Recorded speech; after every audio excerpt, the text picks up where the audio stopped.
impactful investigations. Enjoy resourceful news coverage in real time. TVC News at 7 and TVC News at 10 p.m. Live every day on this channel. TVC News.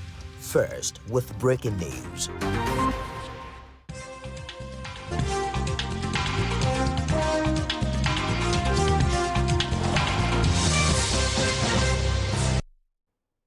Hello and thank you for joining us on Journalist Hangout on Sunday. I am Olajumoke Olatunji. Today on the program, Fubara speaks on reconciliation with Wike, says he has opted for peace in the interest of the state. Residents of Kogi State commend Governor Ododo for statewide erosion control initiatives. And later on the show, VAT to remain at 7.5% and federal government to exempt households earning 250,000 naira or less from tax as President Bola Tinubu signs new tax bills into law. An economist in Emeka will be joining us later in the program. And tonight, this evening, I will be speaking with Babajide Kolade Otitoju and Chris Kendi Nwandu. Journalist Hangout starts now.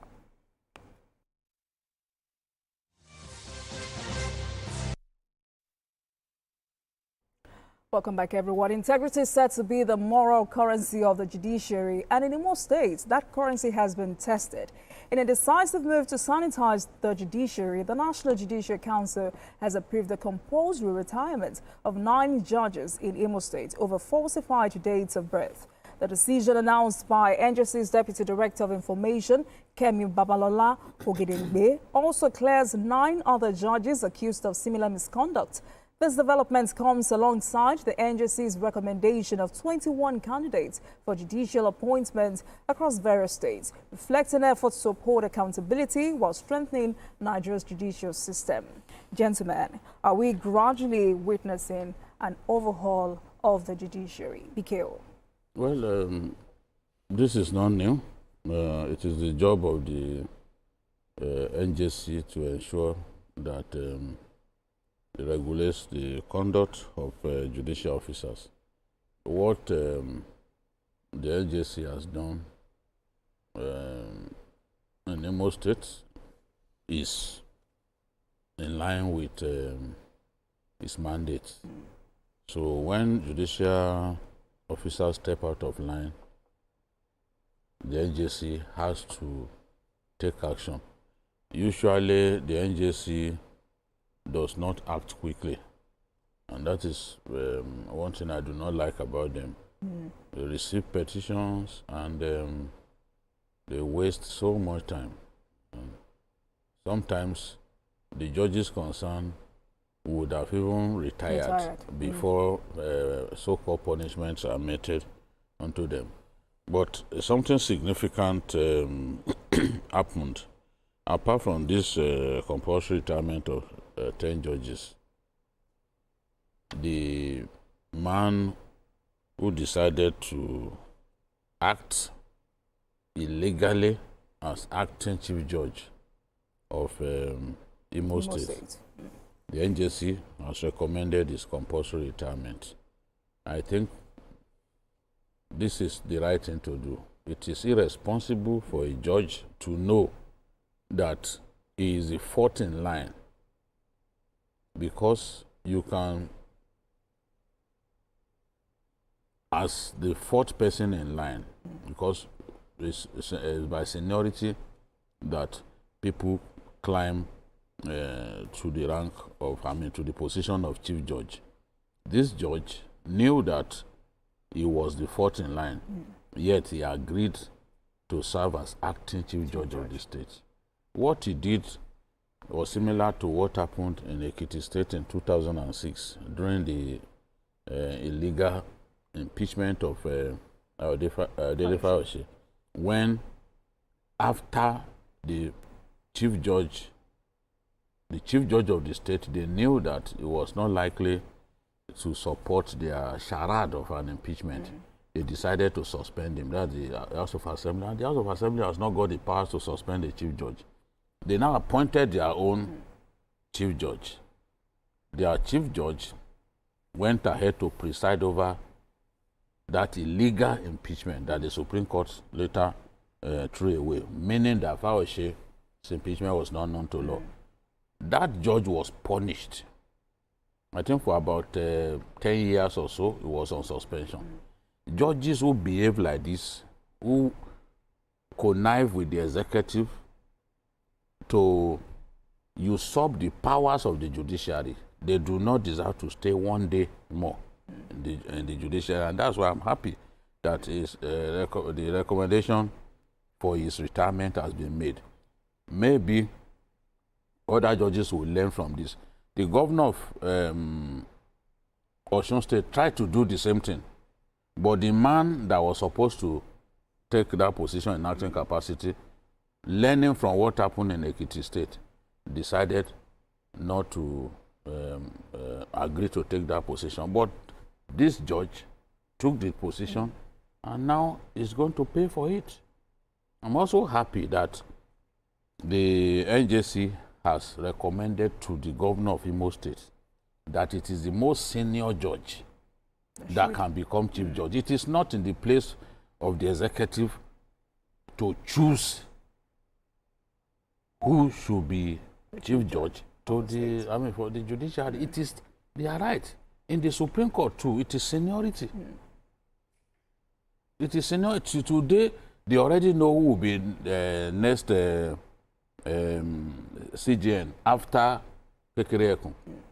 And that order has to be continued.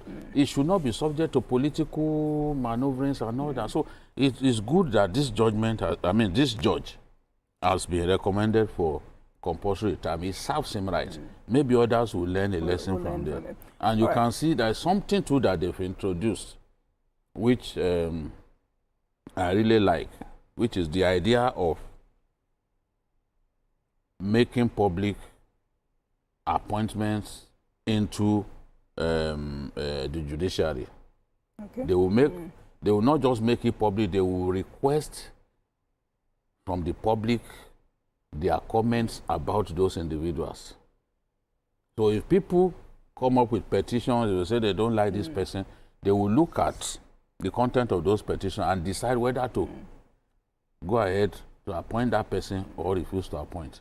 And you've seen in some of the latest appointments that they made, there was a judge from Kano that was rejected on account of the petitions that people. So this shows that the judiciary is trying to be transparent. Yes. They want to move away from the ugly reputation that they have. They're trying to be transparent. They want to get everyone involved, even in choosing judicial officers, which is quite good. Thank you, Bikio. Sikia, let me come to you. How significant is this move?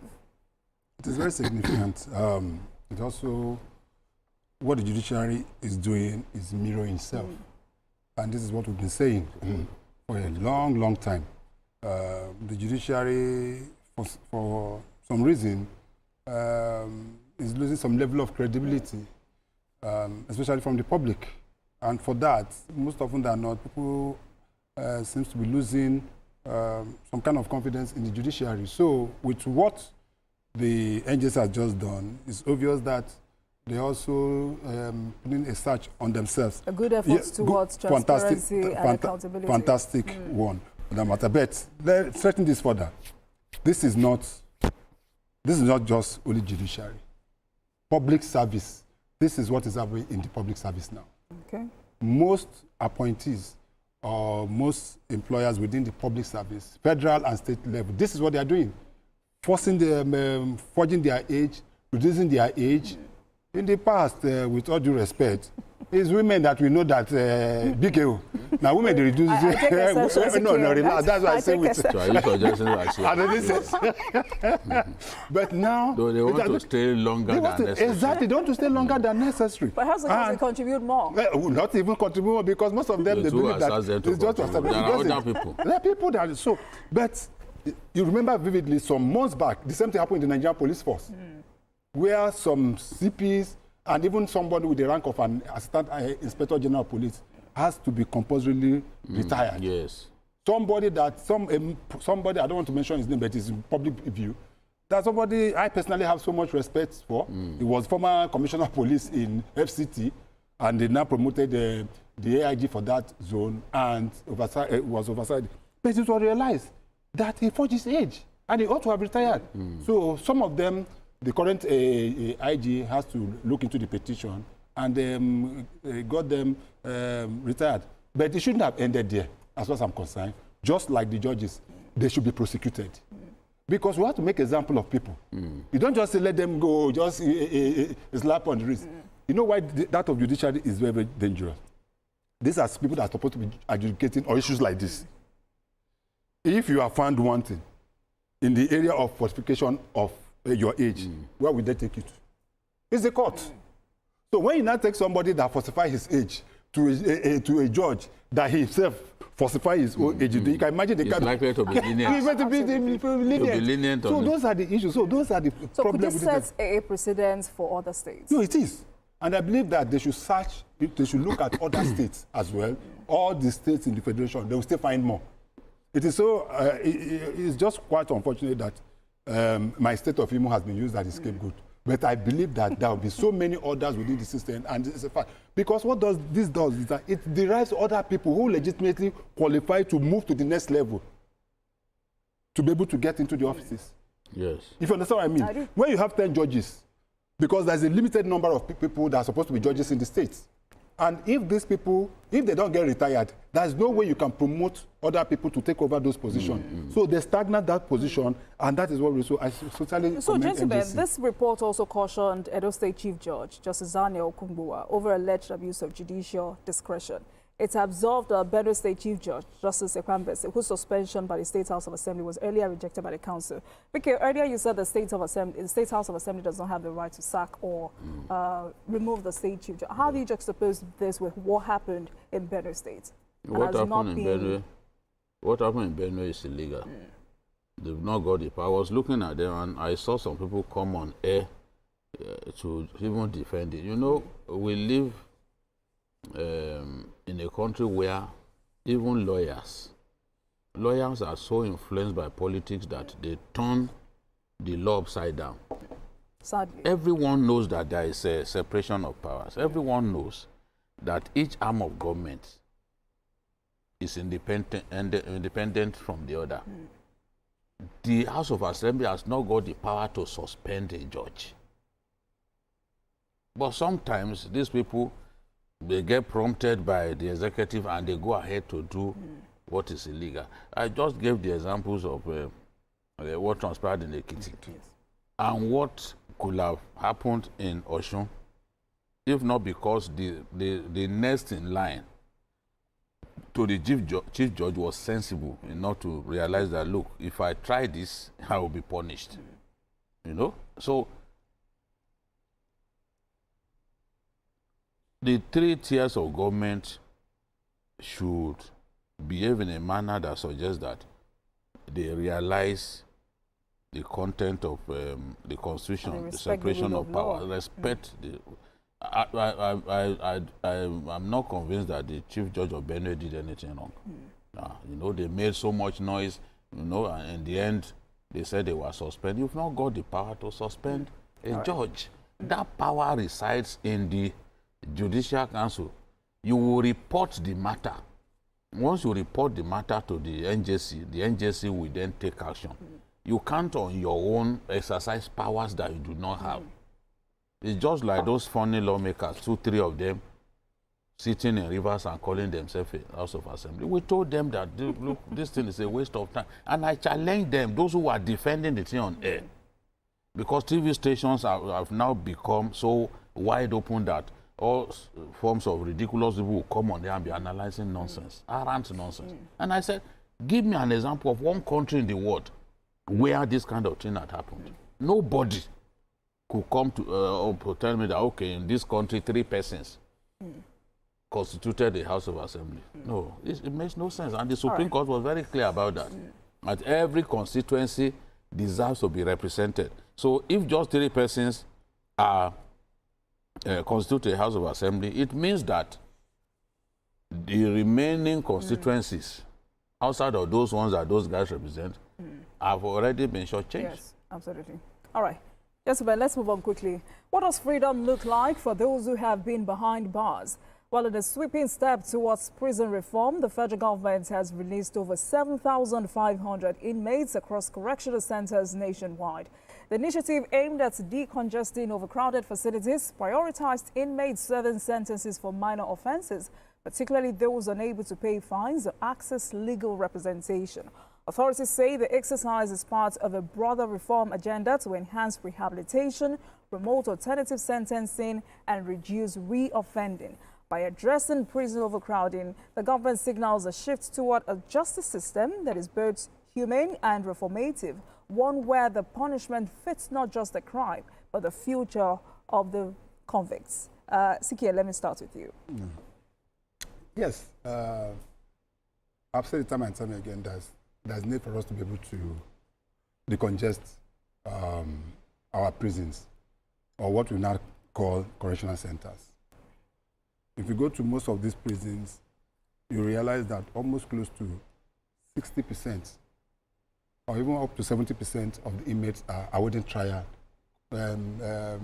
Suspects, because they are suspects, as it were. It's only when you are convicted that you can be called. Yes. So most of them, even for minor offenses. And I give example of my time there. Although when I say it now, BK say I'm an ex-convict. But jailbird. BK will say I'm an ex-convict. Jailbird. But I remember that the stories are always there. When I spent about 10 days at the Kogi prison as a journalist, I've told him, except he has gone to prison, he's not well. They say he will never go. And that opened my eyes to the workings within the team. You see some people that have been in the prison for almost 10 years for just petty thieves. Suspicion for just issues that could have ordinarily been dealt with, and they'll be asked to go. So that number continues to grow. And that is also one of the reasons we'll be having jailbreaks, because when you have so many people in a particular place for a limited area, then there's always the tendency for you to have something. So I commend this effort, and I believe that starting from the state executive, I'm not always very happy when every 1st October or June 12th or whatever anniversary we have, you see the Commissioner of Attorney General and Commissioner of Justice of a state walk into a prison and say they've released 5 people or 4 people. It doesn't make sense. We have to have a holistic breakdown of those in our prisons and the offenses. If there's also offenses, I'll give you also a classical example of some of this. There were some people that have been released on bail. Do you know that some of them cannot afford 10,000 naira for 20 to live? When I left, I make sure that I pay for almost 10 people who had very minor money for them to get out of prison. So those are the issues as it were. Our prison currently is overpopulated. And also look at the judiciary as well, because we've been talking about what is the place of ADR, what we call alternative dispute resolution on issues. It's not every issue that you take to the court. It's not. That's what we've been taught. So we're talking about overpopulation, over 80,000. Is 7,500 a good number? That is what I'm saying. It's not. We have to continuously look at it. I know somebody like Governor Solido did something. Immediately he came into office in Anambra State. I saw a number of them were released, but we can still do more. Some of them that have just minor issues can be allowed to go, and that in itself we could. Then these are waiting. When you say allowed to go, what exactly do you mean? Because I mean, when people commit offences, why should you allow them go when these kinds of offences? It is not every offence. It's not every offence that. That's what I'm saying. It's not every offence that gets jail term, even across the globe. It's not every jail. That's what in the United States and the UK. That's what is called suspended sentence. Okay. If you know what I mean, what suspended sentence means is that you committed a crime, and the court look at it as is a minor crime that you can go. What they now tell you that in the next 1 year, you must not commit any crime of this nature again. Then you'll be asked to go. Some will be asked to do some community service. They'll ask you to sweep, gutter, clean some things and places and the rest of them. But you can't just go, you see some homeless young people under the bridge, you go there, park them, and that's what they do. You go there, they park them, take them before a magistrate court, the man sentence them, and they just dump them in the prison. What do you expect? So some of these issues should be looked into, and some of these minor offenses should be allowed to just, that in itself is also creating problem for the police, because the police has the prosecution right. Theirs is to pick up any criminal and take them to court. But the judiciary itself, and now we're still talking judiciary again, it is the work of the judiciary for trying to make sure that, because you see some of these minor cases, they continue postponing, adjourning, and some instances you adjourn for over 10 times. The sentence you could have just passed, and the people spend more time in the prison than they would have been sent if they had been sentenced. And that is what has been. That's correct. Yes. All right, BKO. Would you consider this a genuine step toward prison reform? Well, first and foremost, I think the benefits derivable from this is addressing prison congestion, not totally about reform. You know, reform is a much more broad subject. Everyone knows that our prisons are decrepit in nature. We need modern prisons, first and foremost. And I'm happy that modern prisons. Yes, modern prisons, modern correctional centers, since that's what they like to call them now. Some of these prisons are about 100 years already. So these prisons, we look at them, they are very old, very old. The architecture, everything, very old. And there are no good enough beddings in them. I saw a prison, I don't want to mention the place so that they don't go after the people who allow me to come in, where I saw double bunk beds, where the prisoners merely laid cartons, you know, cartons of maybe beer or whatever. They just spread, after splitting them open, they just laid them on in place of a mattress. So those prisons are in a terrible shape. There's a need to build new prisons. There's a need to relocate a lot of our prisons. A lot of our prisons are located too close to city centers, too close to where the rest of us reside. They are supposed to be located outside our communities. And that's why when there's a jailbreak, within a short time, these people mesh with ordinary people. Yes. You cannot catch them anymore. Because imagine when a prison is located in the heart of town. And that's why, especially because here in Nigeria, we don't have a comprehensive data. Exactly. Yes, once they mesh with the people, it's all over. You know, back then, prisons were located close to palaces of emirs. Back in the day, and it's still the case in many parts of northern Nigeria. You see the emir's palace not far away from prison, because the emir had so much power at that time. You know, can send people to prison, can do whatever he liked. But right now, for us to get the best out of even these inmates, you don't need to locate those correctional centers where they are currently. There's a need to relocate them.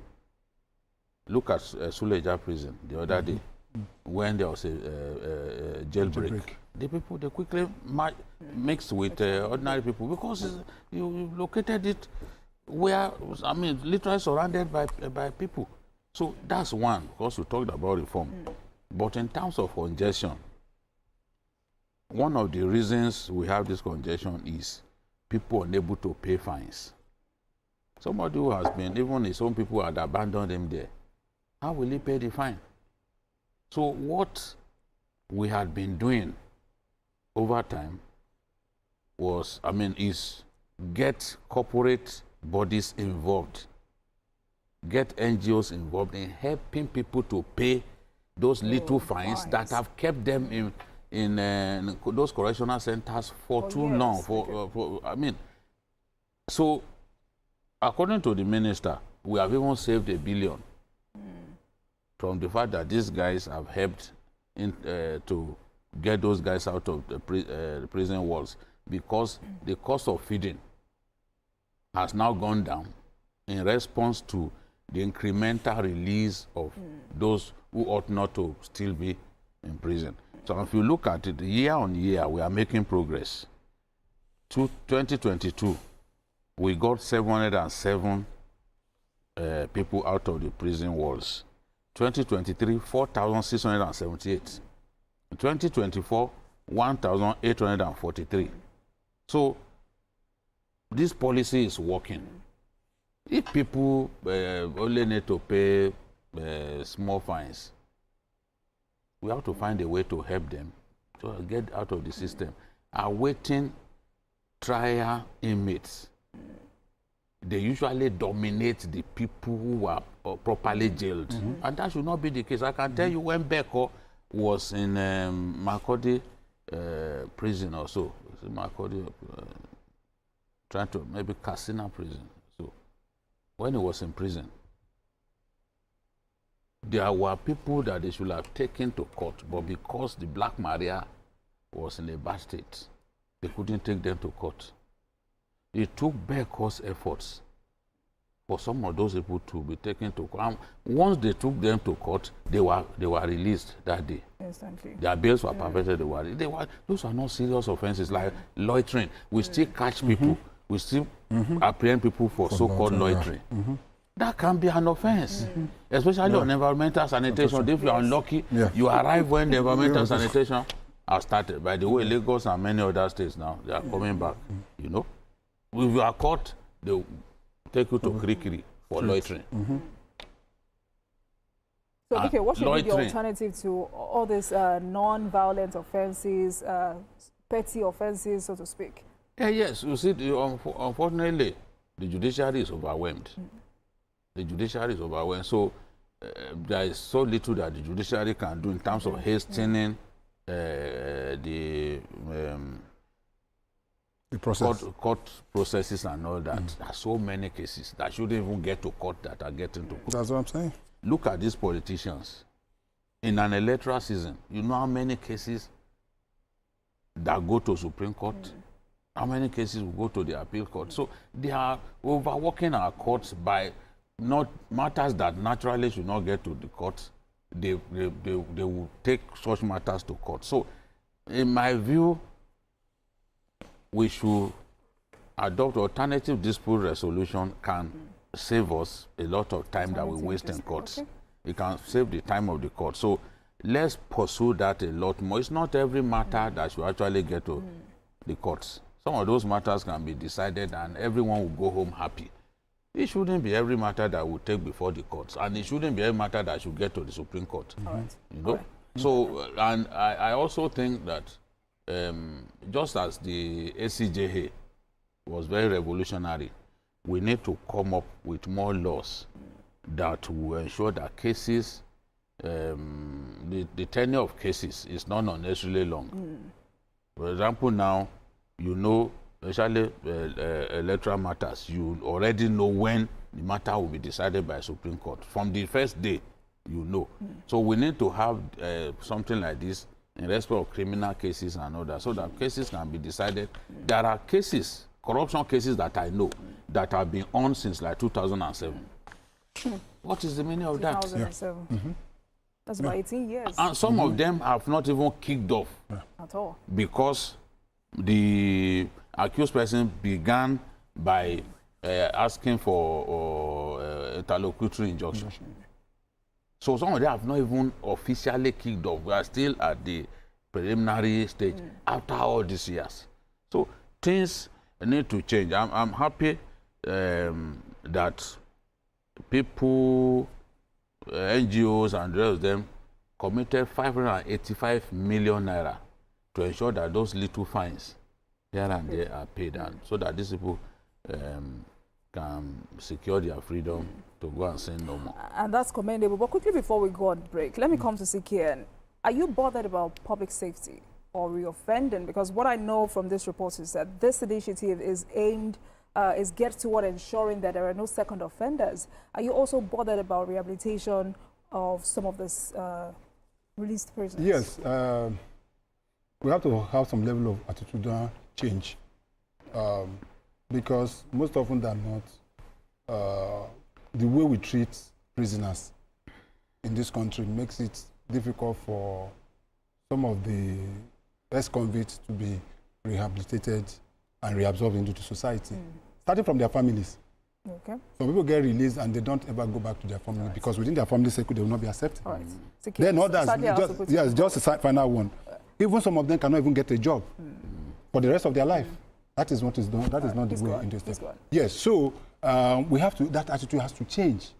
We have to know that these are people that every human being is prone to mistakes. Ostracize them. Yes, they ostracize them. Everybody is prone to mistakes. There are some that are not genuine cases of crime, but circumstances. That's why in law there's a distinction between murder and manslaughter. Most often they are not. Murder is what you intentionally did, what you did intentionally. That's what we call the mantra in law. Okay, the mantra means what was behind your mind when you are doing something. Were you out to kill? Were you out to hurt? That's intent. You seem to have joined us. So the intent matters, and that is what most often than not judges look at. So it's very, very key. But the issue of reabsorbing them into the society is what we need to work on. Not that everybody, once they come out of prison, you just think, oh, you don't need to. So those are the ideas. Once we're able to, they can also be. Then they themselves also should also look at that. They've been given a second chance in life. Because it's not everybody that has that opportunity. If you go into other parts of the world, some of them became good musicians. Look at R. Kelly. R. Kelly is in prison. But he's singing. PD, I don't know whether they finish his case and the rest of them. By the time he comes out, there are some that are basketballers, there's the rest of them. They also get reabsorbed into the society. Some are footballers. Look at Pogba. Pogba. Despite all the crime, although he didn't go to prison, today he has been cyborg in Monaco. So those are the kind of attitude we should be looking at instead of looking at them that people that gentlemen, are let's go on a break, and when we come back, we'll continue this conversation. Please stay with us, everyone.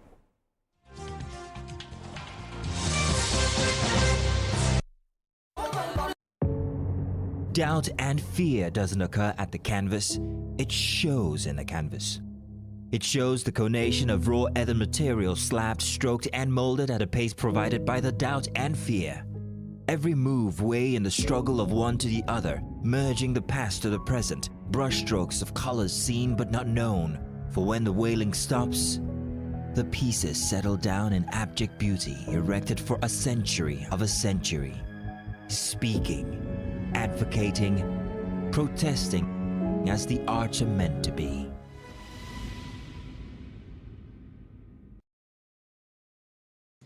In the 21st century, Nigeria cannot be an independent nation without technology independence.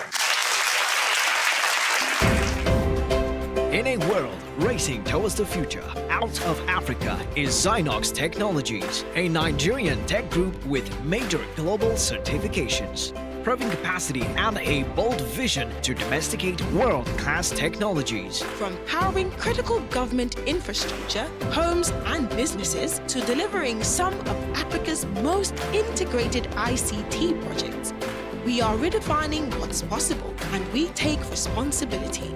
And with our efficient iPower renewable energy solutions, we are bringing sustainable power to homes and businesses. Let's build a stronger tech nation, powered by Zynox. Zynox. Anticipate the future.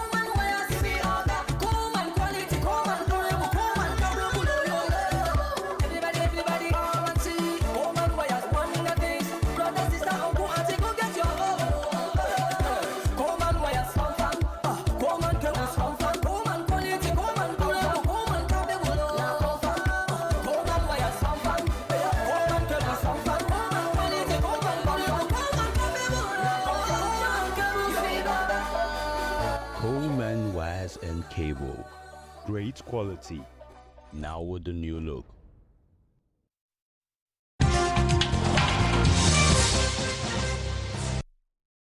Hello everyone, welcome back to Journalist Hangout on Sunday, and I've been hanging out with Babajide Kolade Otitoju and Chris Kende Uwandu. Bikio, let's round off this conversation with your perspective on the importance of building modern prisons and what they should look like.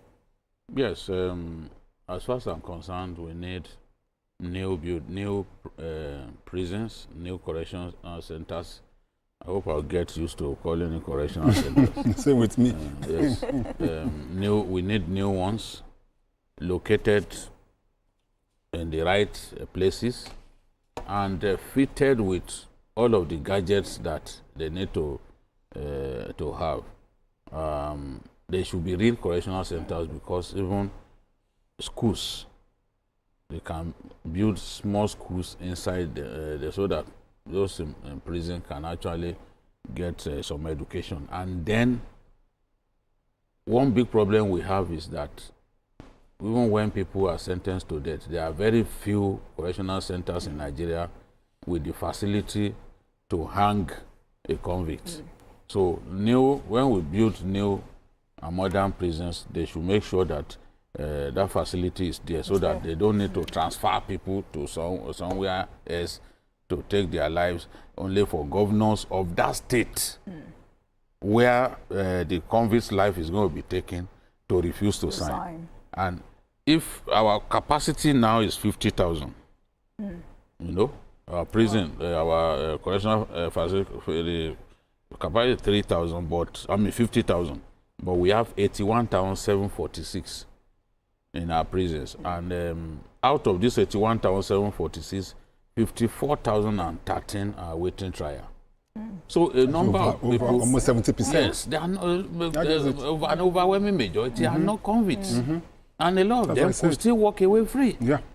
Because who knows, when you put somebody on trial, maybe you don't even have evidence against him, but he could stay there for more than 20 years. Yes. Without actually committing that offense. Beyond the time that if he has been convicted. Yes. So in such a case, their lives are ruined.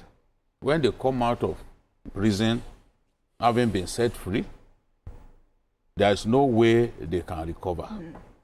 You've kept them in prison. I saw the case of a man that the woman accused of rape. And that same woman later confessed that, oh, I lied against him. Can you imagine? And he had spent more than 15 years in jail already. That's it. So, such things, that's why when they say, oh, this person, bring your evidence. If you don't bring your evidence, we will never agree that the man did it. We are not going to say, for example, that, oh, because this guy is known to be a flirt, therefore, anybody who accuses him must have said the truth. No, bring your evidence. Stop wasting our time. It's your evidence that we are waiting for. All right, gentlemen, perhaps we need to move on to our next conversation. I have chosen peace in the interest of Rivers State. With those words, Governor Siminalayi Fubara has broke his silence and reaffirmed his commitment to reconciliation amid ongoing tensions with former Governor Nyesom Wike. Speaking during a public engagement, Governor Fubara emphasized that political disagreements must not derail governance or jeopardize the welfare of Rivers residents. Observers view his remarks as a crucial step towards resolving political friction that has threatened to stall development efforts in the state. Let's share the story with you.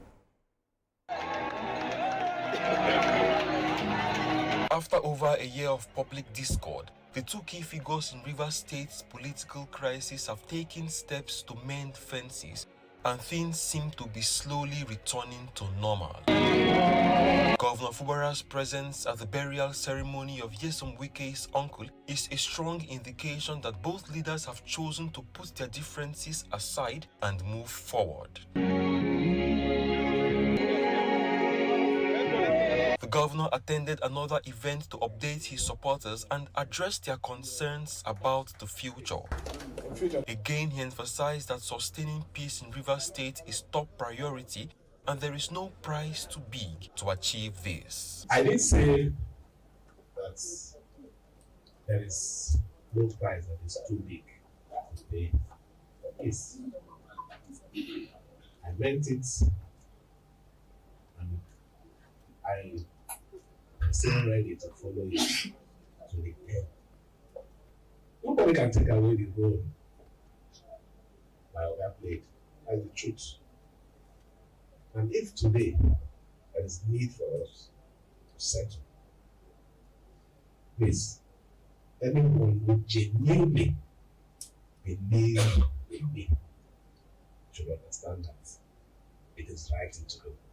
Governor Fubara lamented that months of crisis has hindered the progress of his administration, especially in the area of infrastructure development.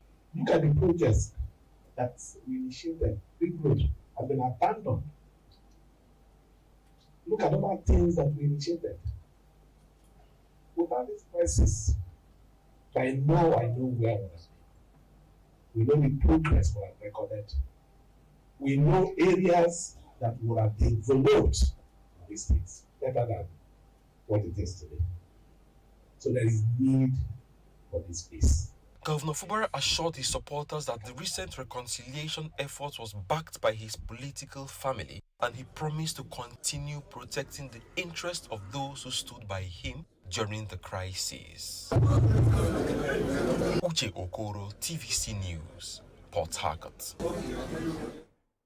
All right, gentlemen, there you have it. But I mean, they say when it comes to politics, nothing is sacrosanct. Gentlemen, do we proceed with caution? BKO.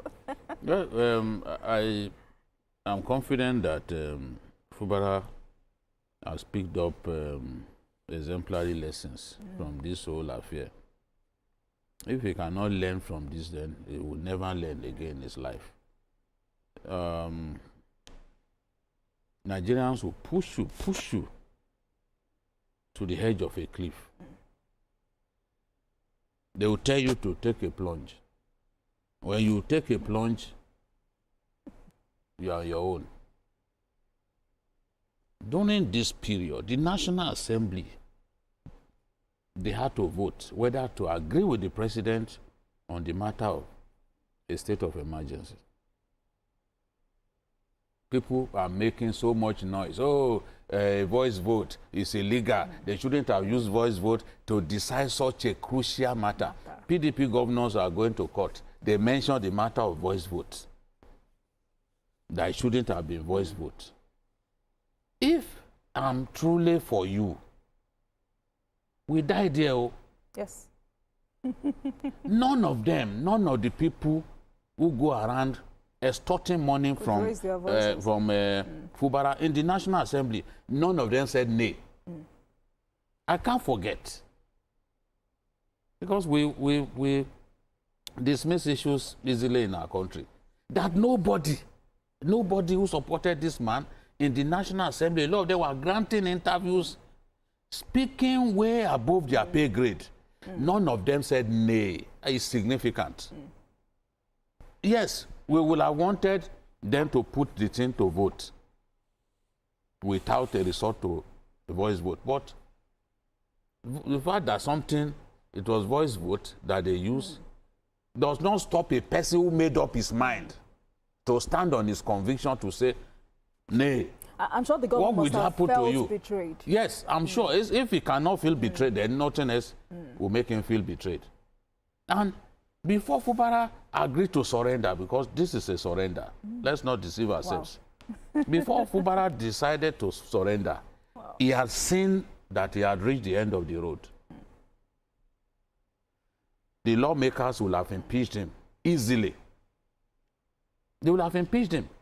Because if you read the judgment of the Supreme Court, the judgment of the Supreme Court literally affirmed that he had abused his office and that he had committed impeachable offenses. Go and read the judgment. Because the judgment also affirmed that there was no judgment, there was no government in that state. As far as the Supreme Court was concerned, if any of the three arms of government is not allowed to function, then there is no democracy, there is no governance, there is no government in place. So he knew from the moment he couldn't control the House of Assembly and he didn't have the political skills to take some of those people away from Wike, I knew that his days were numbered. Wike said something that he was not happy that the president came up with state of emergency. Yes. because the next step will have been to impeach him. Some people will say, no, it's not going to happen. But before our eyes, it will happen and nothing will happen. He's not the first to be impeached as a governor, and he won't be the last. So he knew that he had come to the end of the road. He then decided, okay, let me make peace. And he said it. I like what he said. He said, we have fought. I think in my own assessment and in the assessment of anyone here who is genuine in this struggle, at this point, if you want to be truthful to yourself, the only solution is peace. I did say that there is no price that is too big for peace. And he went on to say, Wike deserve to be hot. Well, Wike, he had said this before. No price is too big to sacrifice for peace. Yes. That was the way he put it. He had said it before. Let me tell you. No problem. You think a sitting president, the Nigerian president is a powerful one. He does not exercise his power by ordering people who abuse him on Facebook to be beaten up. You can abuse the president, open your mouth and talk anyhow about the president. The real powers of the president, that's what I'm talking about. Okay.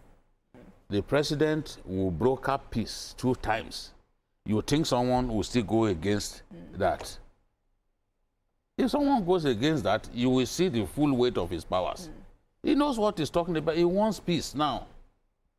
Let him go and continue. And I'm happy that the House of Reps Speaker said, look, this emergency rule can be terminated even before the expiration of 6 months. They inserted that into their resolution. We expect now that since they've agreed to make peace, that the president will go ahead and let Fubara go back to work. Fubara, as far as I'm concerned, this is a, remember, he once said, look, before you fight for me, before you say certain things, find out whether I'll be happy. I remember. Because some of the people going around, somebody even said, we feel thrown under the bus. What are you talking about? Are you the governor? Were you the one they voted for? So many comments on Were you the one they media. voted for? The person that they voted for, he said, I'm no longer interested in the fight. Okay, go and continue the fight on your own now. Let's see how far you can go. All right. How did he throw you under the bus? It was his decision to make. And he took the decision to make peace. Right. There's nothing wrong about that. All right. But let's go to break. And when we come back, we'll continue and expatiate on this particular conversation. Please stay with us, everyone.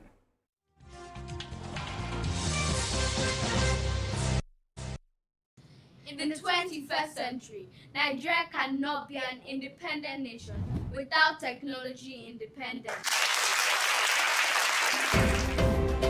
In a world racing towards the future, out of Africa is Zynox Technologies, a Nigerian tech group with major global certifications, proven capacity and a bold vision to domesticate world-class technologies. From powering critical government infrastructure, homes and businesses, to delivering some of Africa's most integrated ICT projects, we are redefining what's possible, and we take responsibility.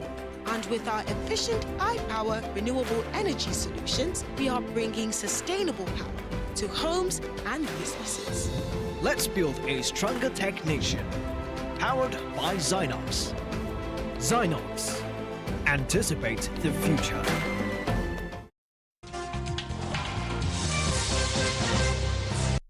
Welcome back to Journalist Hangout on Sunday. Fubara speaks on reconciliation with Wike, says he's opted for peace in the interest of the state. And I still have BK and CK here on the program. CK, let me come to you.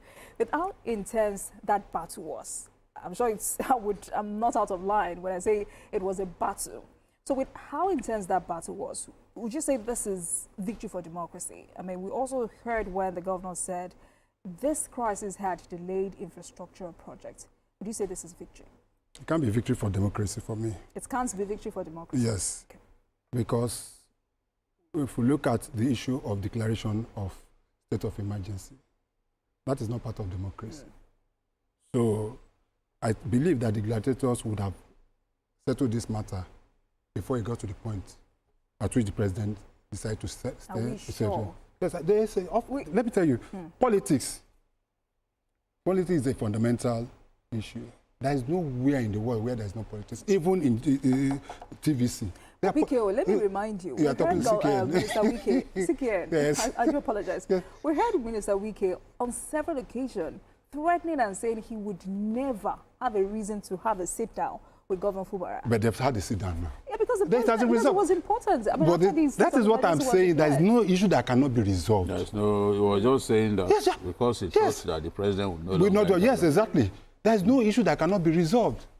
But coming to the matter, I will say that the time he governor, didn't know that emergency rule would come. of course, The president surprised both men. And what the president did was to also show that, look, on this matter, I'm the alpha male. I'm the one who can take the big decision. So they never, he didn't see it coming, just like I didn't see it coming. So the president's intervention has affirmed that, okay, in big matters like this, is the one who can wield the big stick, who can take the big decision. So Wike never thought that emergency rule would happen. Now, back to the issue. What Fubara has done, I would just say, is more like stoop to conquer. For me, we had no choice on the matter. If what we've been hearing, some of the decisions that have been taken, which has been reported, none of them have come out to tell us what the decision was. So we cannot confirm. But if you read today's Vanguard, it is well explicit. Speculation, the other papers. If what we have heard was the decision that then, the governor, as far as I'm concerned, in the next 2 years will remain a lame duck. That's my personal opinion. Because most of his power has been watered down. That is a fact. Constitutional powers? The power, it has constitutional powers, but ability to be able to use those powers in certain quarters is watered down. But if the whole essence, because the most important thing we are not talking in this issue is the people of Rivers State. We are just talking about Wike, Fubara. But in all this, if the essence of the reconciliation is for the betterment of the life of the people of Rivers, I'm all for it. Because for me, in the past 2 years, governance has been on ground zero in Rivers. A lot of things could have been done. Rivers received one of the highest level of,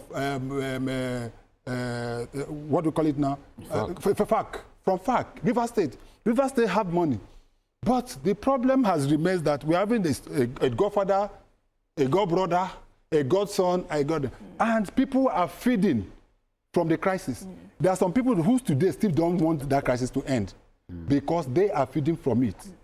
But in all this, I just feel that Governor Fubara is the loser, whether we like it or not. Of course. Governor Fubara is the loser in all this because at the end of it all, you've got to realize that he has taken so much and he has to eat the sour part of the food. Pie. And that is the issue. But all is not lost. 2 years is still an opportunity for him to be able to prove to the people of Rivers State that he has the capacity to be a leader and he has the capacity to be able to. There have even insinuations that, he will not come back, he will not come back. If he has, in the next 2 years, he will be able to deliver the dividend of democracy for the Rivers people. They are the ones that will back him to come back or not. All right, gentlemen, and not just any individual. What lessons are in this for both men? Minister Wike and Governor Fubara. Also for other states struggling with the issue of godfatherism and state internal crisis. We have Benue, we have Obasani and there's Madam Rufai. We have some states like that. What lessons are in for both men and other states like that? For me, it is a very good one. Because, even to the godfathers now, because when you stand up one day and just pick up a stooge, somebody you think that will be very loyal to you, and so you make him a governor, you cannot determine the mind of a man. Okay. We remember what happened in Abia State. Oji Carlo and the guy that succeeded him. In Enugu State, it happened. Is godfatherism really bad? Godfatherism is not bad. That godfatherism, other part of it is when our people play godfatherism here, that is the problem. Where you give me, there is a saying in my place, if you give me the goat, release the rope for me now. But you cannot give me a goat. You cannot give me a goat. You still hold on to the. If I release the rope to you, how do I make all that stuff now? If I give you a goat, why you go hold the rope? I will not hold rope. The problem, let me tell you. Yes. Let me tell you. There's nothing wrong in godfatherism. Most of these people can't win elections on their own, so they need godfathers. They need godfathers. So it's not easy to release the rope, no, it's not even a matter of rope. Okay. It's not a matter of rope. That, in my view, is an extreme example. Okay. Bukola Saraki had to fight his father, his own biological father, because the father wanted a different person to contest. That's his own sister. Bukola opted for someone else. Bukola was the governor. He had inherited the structures of his father, so he was now in position to flex muscles. Sometimes, when you put people in power, it's not everybody that can be like Zulum in Borno, for example. They understand themselves. Even the vice president will say, "This is my leader." Yet he's the one who brought him to power. I've seen people that you bring them to power, from that week, they've started fighting you. This same governor, it didn't last 4 months before he started fighting. And what did he do? People are selective in the way they analyze, and a lot of them, because they don't have sufficient knowledge of the issue. So they are bound to look at it this way. One of the first steps he took was to attempt to replace local government chairmen with caretaker chairmen, because he wanted to take over the structures. I don't know the people. Yes. In Rivers, each of those local government chairmen was the campaign chairman in his local government. That was the way Wike designed it, so that they will all work for the tickets. And when he was doing that, refusing to fund the SIEC, because funding SIEC would have meant that SIEC will have the money to organize an election, which will bring Wike's people to power. And he didn't want that. He preferred caretaker. So what did he do? He refused to fund SIEC. And they saw through his plans. They said, no, you can't do it. Wike said, no, you can't bring down the ladder that took you to the top. He was not even talking about himself. This governor, and I dare people to fact check me, even before the expiration of the tenure of the local government chairman, he had already stopped the salaries of those guys. So he made up his mind to fight. Now, if you want to fight in this way, you must be sure that you have all it takes. You didn't have, you know, there was a battle for control of the House of Assembly. Yes. He failed. On the moment he failed to take control of that House of Assembly, I knew that he would not be able to survive. So a more skillful politician will have found a way to lure those people to his side. In all of the cases where we've had this kind of thing, like Chimaroke Nnamani, it was during his first term that I started fighting Jim Owobodo. At a point, they even had the same number of people in the house. But ultimately, Chimaroke grabbed more people to his side. That was the end of the battle. He took complete control. In the case of Ochendo Global, Theodore Oji, who was brought into office by Oji Uzokalu and his mother, he waited until the end of the first term. So the moment he got that second, he was in prison when they conducted the election. Oji Uzokalu made sure that he won in absentia.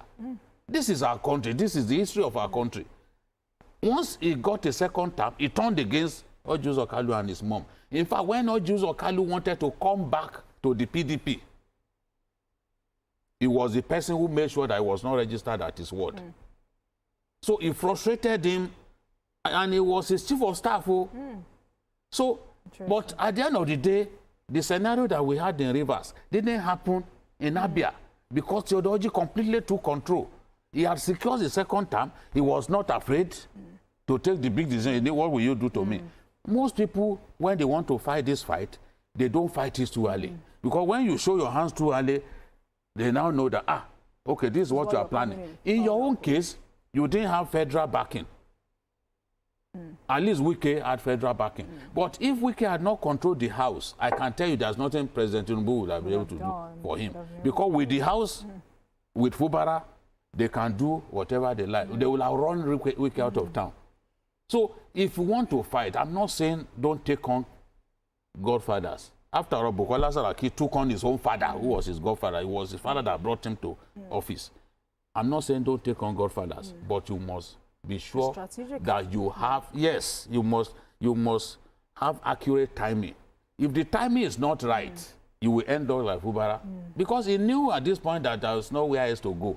Where else does he go? All of the people say, no, he threw us under the bus. Which bus? The man is who feels it, knows it. This is his own battle at the end of the day. He's the face of the battle. He's the one who feels it. At a point, he was even confused. Some of the things that he was saying, you would think he was. I mean, we're happy that peace has returned to Edo State, and we hope that the governor now faces the very important thing, which they is were supposed to do a ring road, which would have been the best in Nigeria. On the day he announced that the project. Okay. Huh? Annie, let me put you on hold. We have another commercial break. Okay.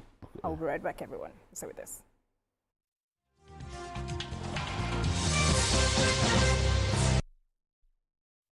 In the 21st century, Nigeria cannot be an independent nation without technology independence. In a world racing towards the future, out of Africa is Zynox Technologies, a Nigerian tech group with major global certifications, proven capacity and a bold vision to domesticate world-class technologies. From powering critical government infrastructure, homes and businesses, to delivering some of Africa's most integrated ICT projects, we are redefining what's possible, and we take responsibility. And with our efficient iPower renewable energy solutions, we are bringing sustainable power to homes and businesses. Let's build a stronger tech nation, powered by Zynox. Zynox. Anticipate the future.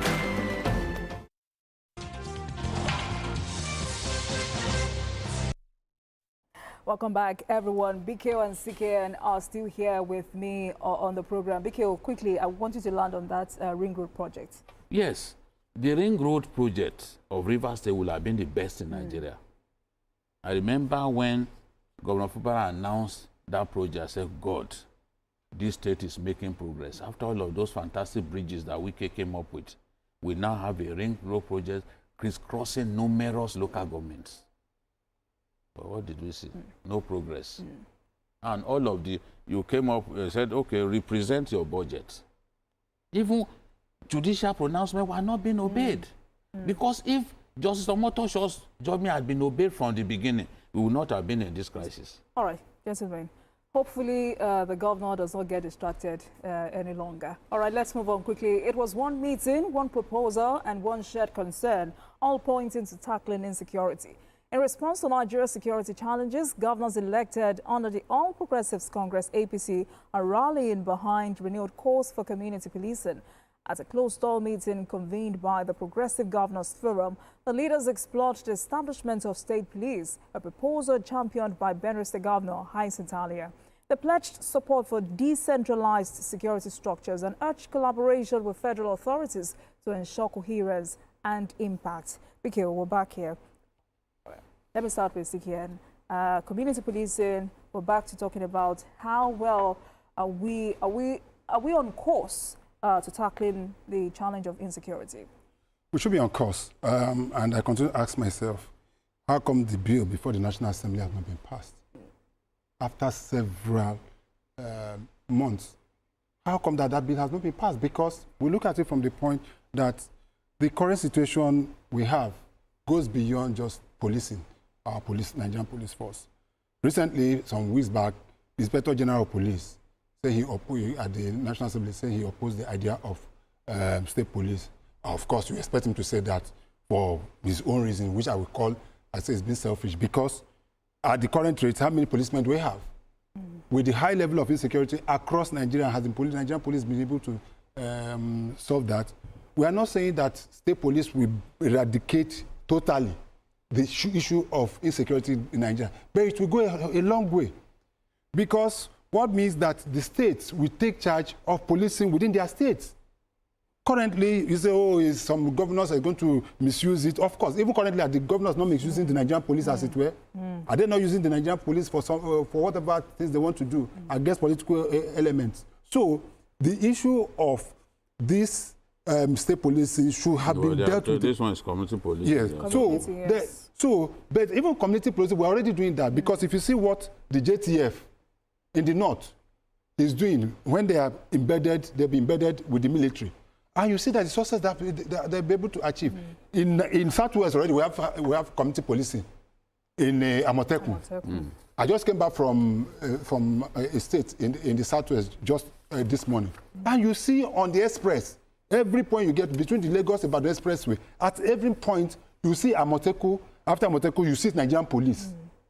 Most of them, this community guys in charge of community, know the forest more. They know the. You cannot come. You cannot send a policeman from the north, from Kano, to my village in Obo. And you said that you will tell me the places. You will know the terrain in Umuoke. You will know in Umongwa. You will know in Amanze. You will know in Umulogo. It's not possible. It is my people that within the community can be able to do that. And where they now, so we need to energize this and make sure that we have a synergy between this vigilante, as we may call them, or community policing, and our Nigerian police. And what that also is that these are the people that are going to give you the intel to work with. So clearly this is long overdue. It is more than long overdue. And something should be done about it. All right. I totally agree. The police... I think that because of the fact that we are vacillating over state police, these governors have chosen to now put greater accent on community policing. Community policing will move us closer and closer to achieving state police. And ultimately, we believe that state police will come to fruition, but we don't know whether even in the life of this administration it will come to fruition, because I don't think the president has shown some excitement about state police. But what the governors are saying is, look, let's have intelligence coordination, greater investment in surveillance infrastructure, focus on the welfare of frontline personnel. You can see in many of the states, governors are paying allowances to policemen, paying allowances to soldiers to protect the state. And they're also buying vehicles, equipment, and equipment for the armed forces and protecting their states. And they're also saying, okay, let's expand our investment in food security so that we can ensure that farmers are able to access their farms.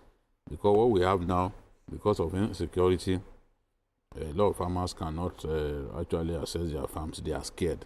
So they also talked about grassroots intelligence system and investing in things that will make our security a lot stronger. So what they were talking about generally were not new things.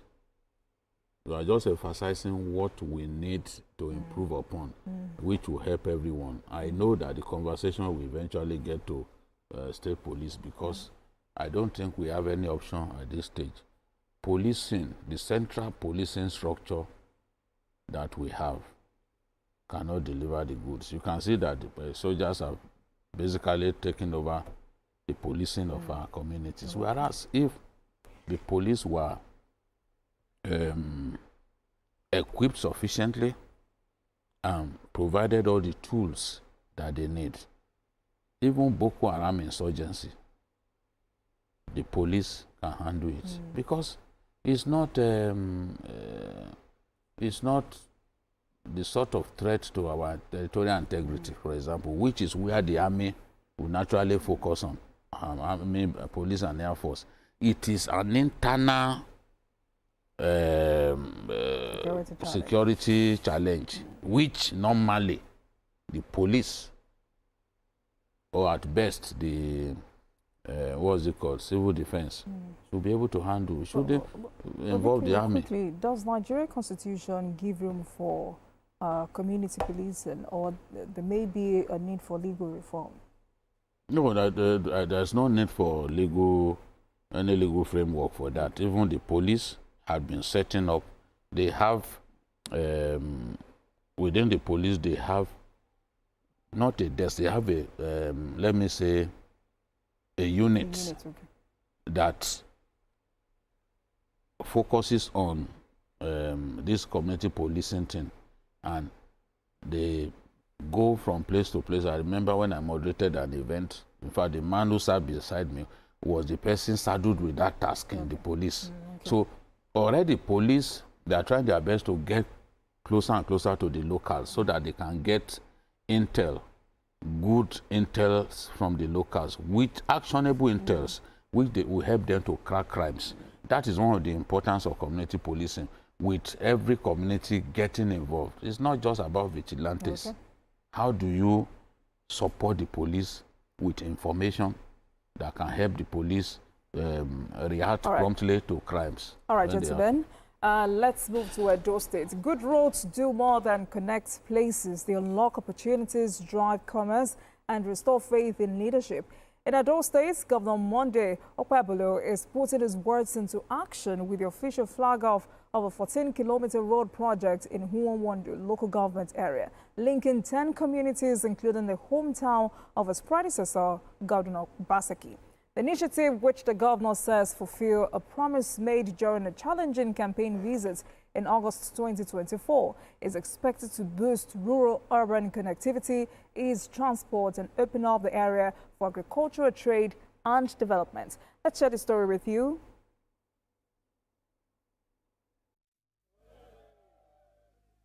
Are you people happy?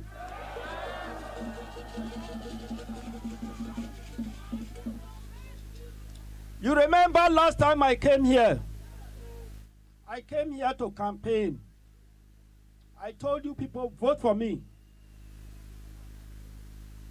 Don't vote for your son that didn't remember you. I remembered you people offer your prayers. And I remembered women were saying, this road, this road, this road. And I promised that I was coming to do it.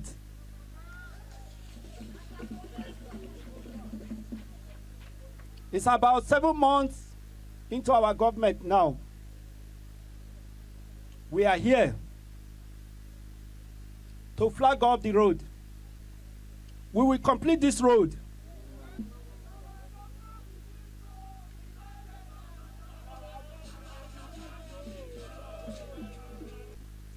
I was in a community in Edo Central.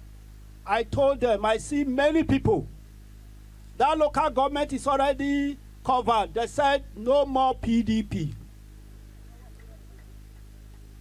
I told them I'm expecting 2.5 million votes for president in 2027 in Edo State. Will you vote for another person? Because if Asewaju is not doing it for me, I will not do it for you. We are now developing. You can see flyover. Are you not seeing it? We are no longer dreaming it, we are now seeing it. Now we are having road that we cut across 8 community, 14 kilometers in this community. Are you not happy? You will be seeing me here. If the contractor is not doing well, nobody will tell the contractor. I will tell the contractor you are not doing well. We don't start any project of abandonment. We will complete it. If you go to Tamboga, the first day I went to Tamboga to campaign, I could not drive in. Even leg, we can't move in. But go to Tamboga today.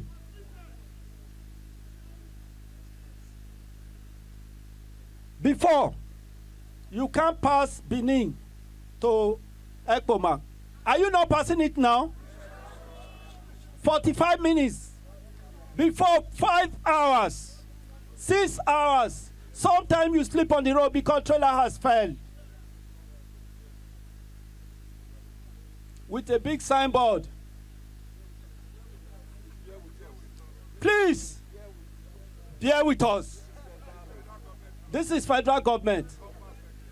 Do you see federal government coming to pass our road? Is it not Edo people? So why not do it and tell federal government to refund you? This type of road was graded during the ATMP regime, during my primary school. Since then, this road was neglected. Are you getting me? Unfortunately, the past governor, his processor, he came from this environment, but unluckily, he did not even thought of helping us. But this governor came on board. He's an Asian man. He's not even a Benin man. May God bless him. He came on board. He established this road for us. First of his kind. And I believe because of this governor have started this road. Nigeria, the federal government, we have enough fund. The state government, we have enough fund. This road must be completed. It's not going to be an abandoned project. If I tell you the suffering we encounter here when we are small, we thank God touching this man. God used this man to help us. The road, the community, right from here, Egualona, you will link it to Iguamo, from Iguamo to Uwe, from Uwe to Oza. When you move through Ohe, you will get to Ohe, then you will get to Okwokwo, you will get to Ike, you will get to Ogada. If this road is connected, we are already blessed. We are blessed from Abraham generation, but we have double blessing through this governor. Today, we now know that he's a man of action. He talk less, but action is more in action. So we owe him a debt of gratitude. It will bring speedy development. Like our brothers, our sisters that are building houses in Benin, they can now come home and build their houses. So it's a step at the right direction. We never see this kind of governor before because Obaseki come here, come and deceive us, do everything, do this one. But now, let me say, since he never reached 2 years now, be a year now, when he enter, everything changed. This road now, it's a great road to us. We are so very happy. Now the time I will show Mole. Now we see this kind of thing. My heart is full of joy. This thing what will come do for us now. Where we say remove us for darkness. It's that darkness what we do. And as they see me now, I be farmer. I do farm. Anything what they do. We know they see where we go to sell. Now inside darkness we go to sell. So people will come open road for us now. We go to see our anything what we do for you. We go to see better. You go to dear. God what we do. We go to dear. People come to buy for us for hand. And people wait for bread. They come down leave us or go Benin. They come to beat us for here. This aligns with the 5-point agenda of our distinguished Senator Modoko, who is the elected governor of Edo State. His 5-point agenda is Project Shine, S for security, H for healthcare, I for infrastructure, N for natural resources and agriculture, then E for education. So the I, let's take away the I, that's infrastructure. Under infrastructure, we have road infrastructure. As we speak, over the past 7 months, he has created and built over 173-kilometer stretch of roads. Today, he's adding on that 14 and linking 8 communities to the whole local government. So that's how it aligns with his agenda. Thank you very much. Feel sad, very, very sad that I came here and they told me this is the road to the governor's village. I felt as if I should cry. This is the road to governor's community. By the time I'm 1 year in the office, I want Obaseki to come back here. I want him to come back here and see this road.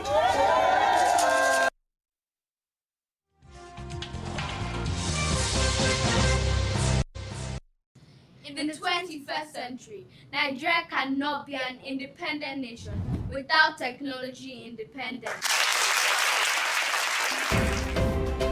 In a world racing towards the future, out of Africa is Zynox Technologies, a Nigerian tech group with major global certifications, proven capacity and a bold vision to domesticate world-class technologies. From powering critical government infrastructure, homes and businesses, to delivering some of Africa's most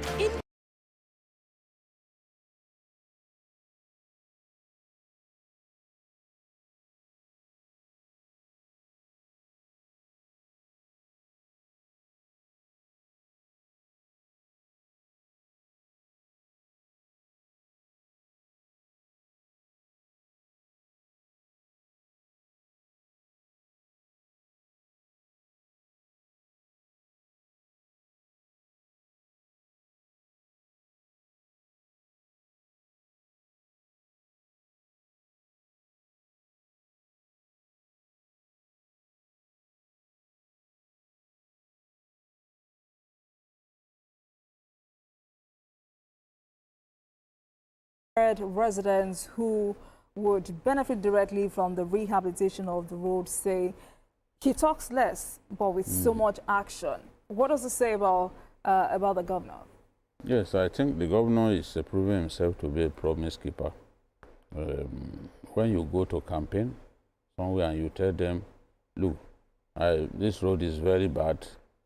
If you elect me as governor, I'm going to fix it. And we see him going there.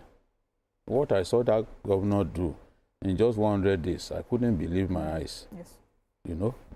So he has shown that he's a promise keeper, and we can only wish him Godspeed as he continues to run the state. That's, he may not speak flowery English and all that, but that's not what matters. As long as you get the job done, the people will appreciate you. All right, Sikian. Now, what's the political significance of that road passing through the community of former Governor Godwin Obaseki?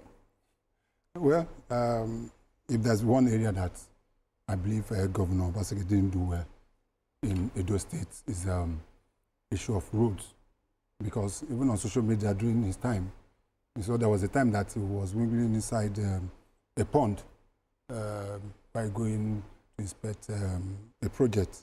And he told us that, oh, it was a federal government road. After he said it was federal government road. And just as this governor asked, federal government does not pass road. It is our people that pass through the road. Yes, he was talking of issue of they're supposed to do, or we do the road, the federal government will give us money. There's a standing order now that no state must engage in fixing federal roads, except they get express approval.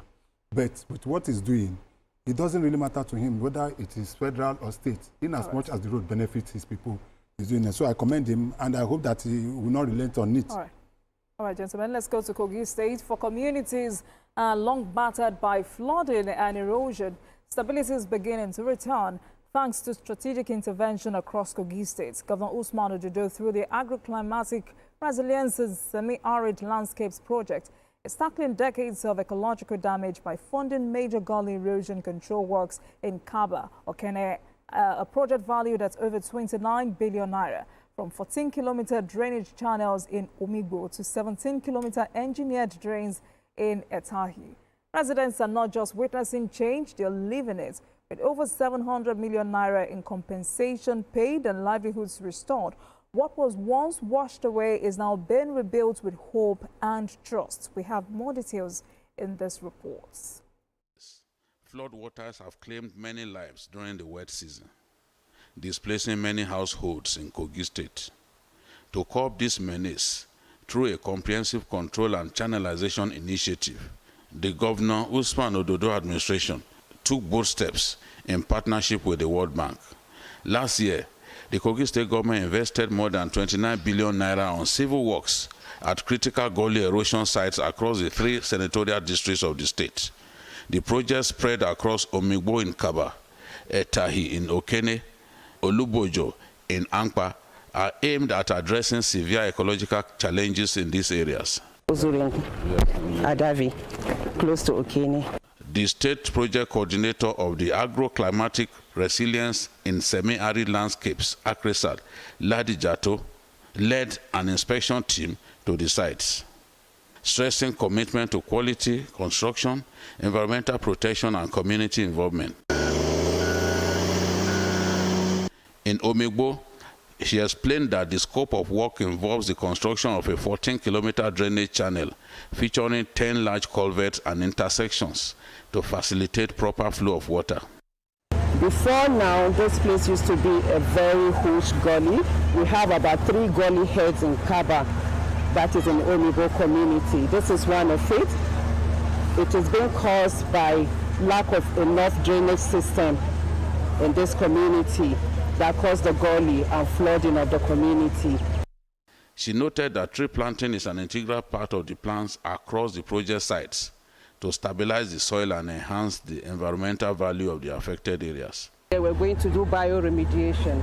It was actually reclaimed, so there will be bioremediation here where we'll plant grasses and trees to hold the ground very well. One of the most significant engineering elements of the project is the intersection of multiple gullies that previously drained floodwaters sometimes flooding people's homes and washing away farmers' crops. He's one of the, what he campaigned about, that when eventually get to office, that will reclaim some of the areas that have been degraded. And you can see now there's an evidence of his campaign promises. Yes. He keep to his campaign promises. Remember, last 2 years, almost 100 houses were submerged in water. So what we're trying to do is to collect all the water and direct them to the river. So that's exactly what is happening here. So in Omibo alone, we have about 14 kilometers of drains, different sizes. The project coordinator said beyond the gully erosion control, government has compensated affected landowners, just as it is providing agricultural support and inputs to help residents rebuild their lives. They are actually happy, and aside that, the project is also empowering the community through livelihood enhancement to go into agriculture. We have the CRF community, we have the CRF program where we gave them loan to go into farming, and it has to be climate smart farming. We supply them with implements, farm implements. We also gave them tractors, those handheld tractors to farm. So we're actually empowering the people. We're not just restoring the gully or reclaiming the gully, no. We're empowering the people to be able to stand firm. The contractor reported that the work is 85% complete and detailed the technical measures taken to link all gullies for efficient water discharge. What prompted you to make it this wide? Whenever you are doing a design for a project to be constructed and to do protection for all the city, they take the historical record of the rains. Yes. The rainfall that happened more than 20 years ago. And they tabulate the quantity of the flow going from here to the discharge point to the river. And according to that Q, which is the flow, you can get the cross-section needed to protect the site and convey all the water that have to go to the river. Community leaders also expressed optimism, with a resident noting that the channelization efforts have improved both safety and living standards in the area. Where we are standing now, about 2 years ago, one student lost his life here that time. But with the commencement of...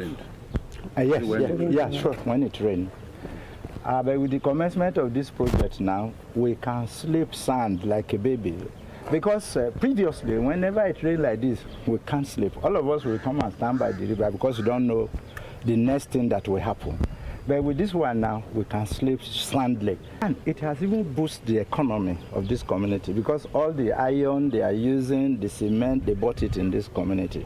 So the sellers of those projects, they are very happy. Probably after the handing over of the project to the government, the local government or whoever which deem if they should establish a standing committee or a task force that will be monitoring the usage of this drainage so that people will not turn into dumping refuse or something. The ambitious scope of work at the gully erosion site in Etai community in Okene local government area covers a 17-kilometer stretch of drains in addition to 33 culverts. It is designed not only to serve the immediate community, but also to link adjoining settlements in Adavi local government area, thereby addressing a regional flood risk that has led to loss of lives and property over the years. So what the project is doing here is to construct about 17 kilometers of drain to address this gully, and also construct about 33 culverts in this community to address the gully erosion and flooding here, and reclaim 12 hectares of land where we're going to plant our grasses and trees in this community. So this site is being reclaimed now? Yeah, it's being reclaimed. With more than 700 million naira paid in compensation to reclaim 12 hectares of degraded land, the contractor pledged timely completion, praising the strong support from host communities. Are there challenges that you faced in the course of delivering this work? Challenges? We had challenges with the rain. This year we had some early rains and we are working inside the river. So wherever it rains in all Okene or Adavi, the water will come to this place. So during the phase of the construction, we lost many of our formwork. We had much damage to the structure we had, so we have to fix it, remove it, or do it again. And more than that, there's no much issue. The community is being helpful. Small issues, as Madam said, but all in all, in general, the community was very helpful and very assisting to us. I think over 200 houses used to be submerged in this community, and we've lost about 2 lives in this community before now. So how long is this? What is the length? Okay, the length of the drain, the entire drain, is 17 kilometers in this community. We have more than 10 years of experience in erosion control projects, and not only in Kogi State, from Delta to Edo State to coming to Kogi State. Yes. And this river channelization, as you see, when we came here first, the house is collapsing, the land that was carried away with the water, and every time it rains, like that place there, people were attracting now that it was a river there. People cannot even access their house, they have to use the back side. And even when Madam mentioned now, the house they pay compensation for, it was already collapsed. And it's a 2-year project, and we never even finished the first year from it. They pay compensation because the house already collapsed, but because of the pace of work, the speed of the work, we were able to protect the house, remove the water from that place, bring it to this side. A sense of renewed trust in government is evident as business activities gradually return to previously flooded areas, now more secure with the new drainage systems in place. We don't expect in life that our community will be like this. I can say 2023, the end of 2023, if you ask Okada to carry to this community, especially this road, they will not come. They will not come. Then this gully has carried many people and children. Some houses have been destroyed. But if you see this our community now, it just be like London. So my people are happy, even though they know shop now, they come out like this and see, now we get this place. We thank God. We thank the state government. The next more, may our people don't come out for this area. Why? Because of this erosion. We don't get money.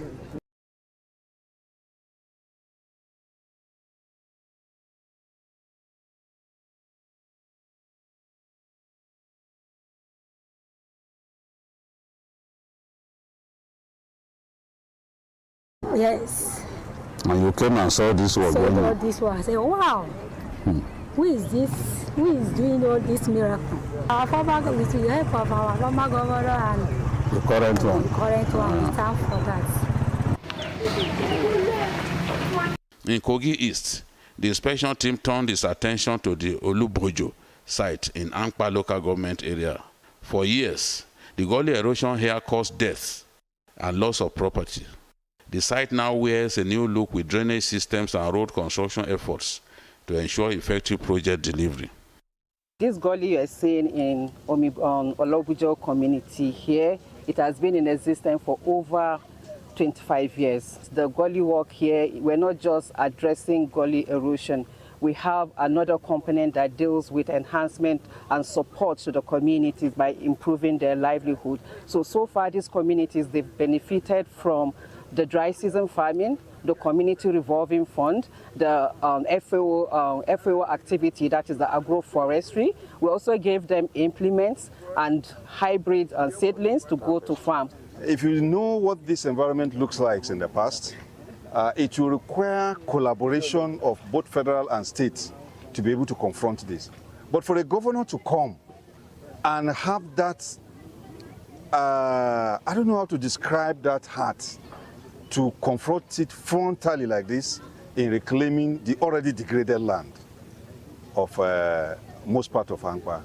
Honestly, we have to thank him and then congratulate the community themselves. He said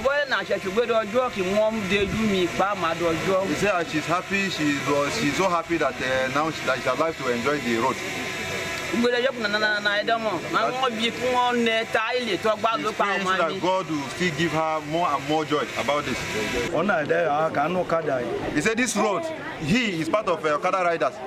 That as at then, they cannot pass. It's because of the difficulty of erosion. They can't move as well. We thank God Osman Ododo. Anytime he comes, anywhere he is, we are behind him. And even though it's 10 times he comes, then we will support him. I will still thank the President Governor, Allah Usman Ododo, for continuing where he able to stop. And our Barrister Jato, as initiators.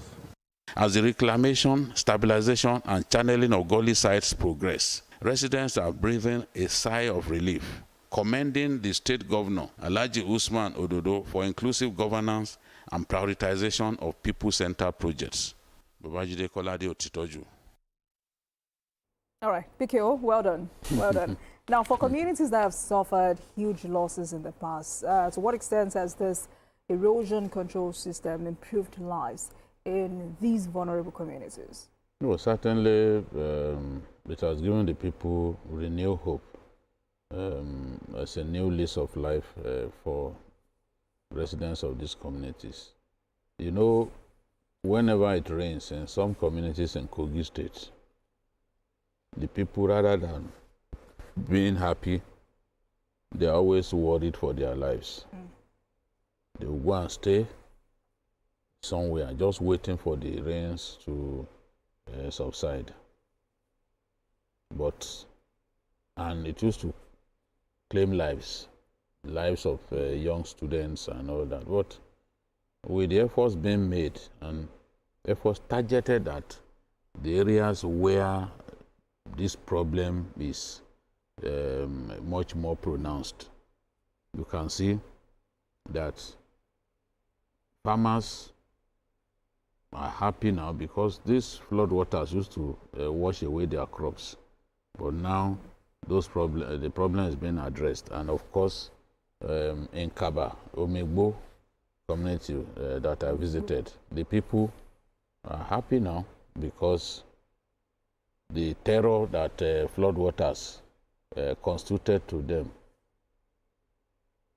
has now been addressed. So they are very happy. In fact, there are a lot of them very excited, including young people who came out to see us, and to show their joy. So I hope that the governor will continue to address this problem, because if you go to the southeast and you see the damage that erosion has caused, you will not want to see such happen in your own state. So I'm happy that this is being done.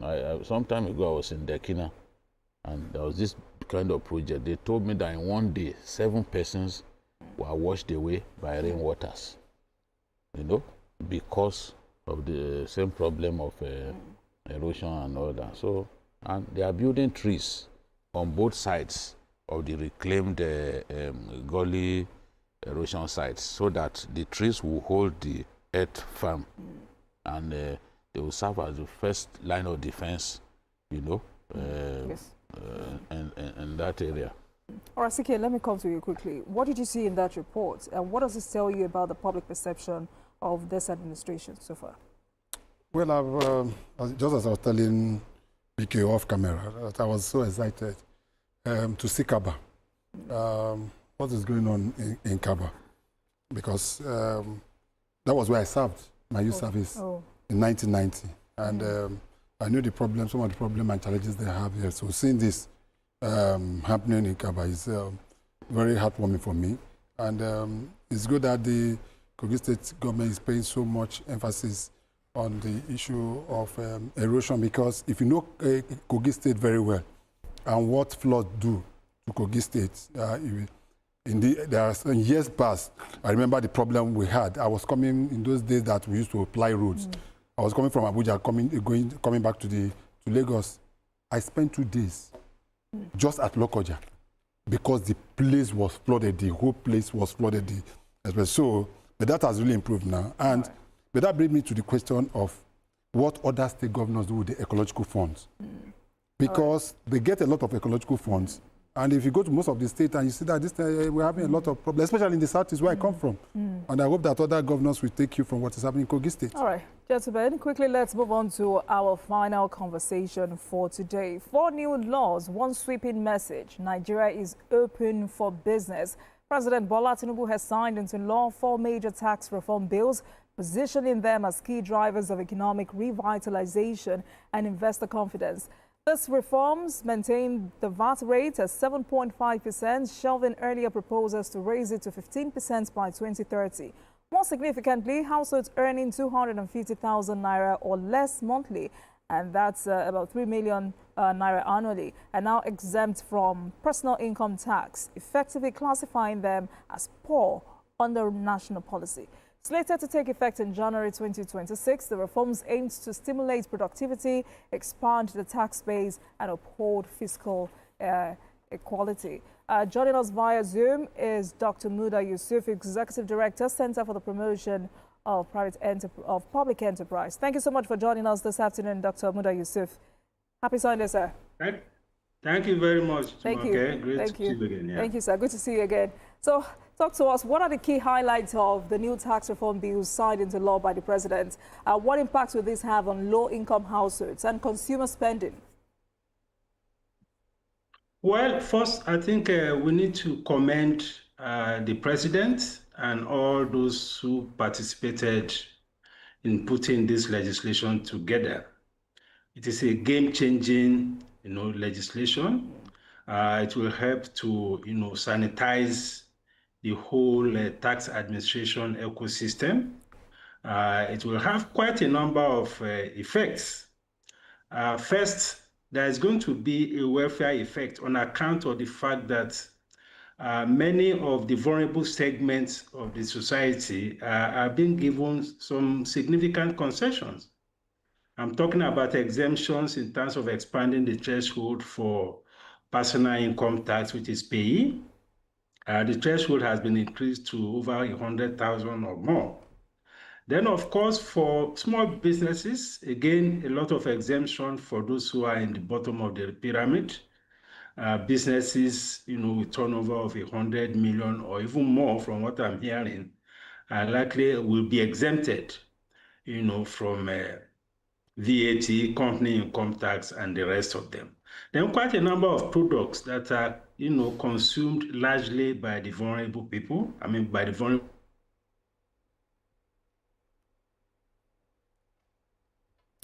Products, okay. To pharmaceutical products, all of these things are going to be exempted from VAT and some other taxes as well.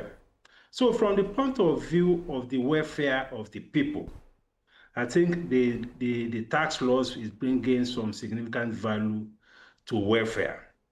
Then there's also the investment effect. Of course, for quite a number of companies, particularly the oil and gas company, for instance, and some SMEs, there are also some generous incentives that are being introduced, to stimulate investment in some key sectors, like agriculture, for instance, like, construction, oil and gas, and the rest of them. Particular sectors that impact on economic development. There are incentives around sectors that promote economic development, create jobs, and the rest of them. Then there's also the revenue effect. Now, the current tax administration is fraught with a... Dr. Yusuf, all right, so quickly, let me come in there before I allow BK and CKN come in. With households earning 250,000 or less now exempted from tax, what impact might this have on income equality and poverty reduction? How will this affect informal sector workers and those with unstructured income streams? Well, this is going to have, because when you are exempted from this kind of taxes, I'm talking now about the personal income tax. Yes. It gives you a lot more discretionary income. You have more money to spend on other things which normally wouldn't have been available to you. So the discretionary income increases. It increases the capacity of the average family to be able to buy more things and so on and so forth. But this, of course, does not effectively cover the informal sector segments of the economy. Because in the informal sector, we have a huge issue about data. That is why this reform is very heavy on the use of data, on the use of technology. So there's a whole lot of work that needs to be done as far as implementation is concerned, concerning the informal sector. Because most of the informal sector players don't have records. We have, traders, for instance, in Okeane, in Balogun, in Alaba market, in Onitsha market, who are running businesses, with turnover of over $1 billion or more. But there's no structured, account. They don't have audited accounts. So how do you establish what their profit is, what their turnover is, and so on and so forth? So these are challenges of implementation. And I'm sure that the committee is bracing up for all of these challenges. That is why we have this transition period of about 6 months to work out the modalities on how to effectively, implement this without creating too much disruption. But generally, it's something positive because it puts more money in the pockets of the small people and increases their discretionary income.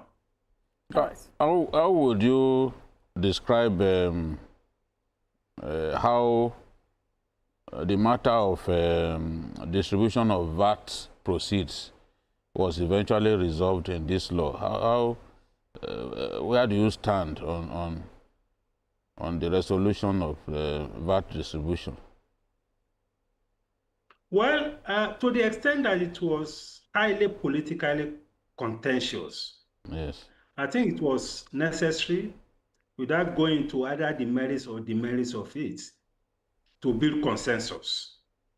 Because it was becoming so contentious, it was becoming a risk even to the totality of the reform project itself.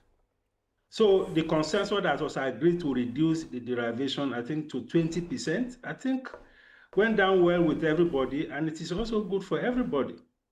But from a professional or technical point of view, a higher level of VAT could have been easier and even generate more money for everybody.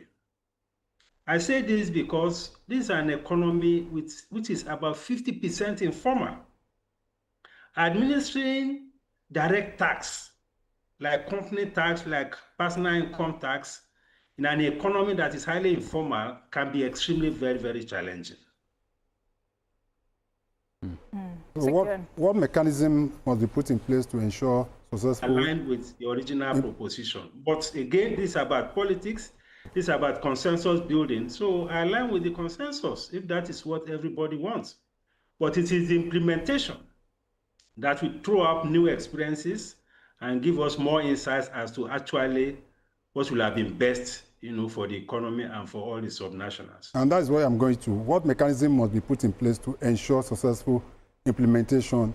Would a digital or biometric tax ID system improve targeting? How important is public awareness and education in making this policy work?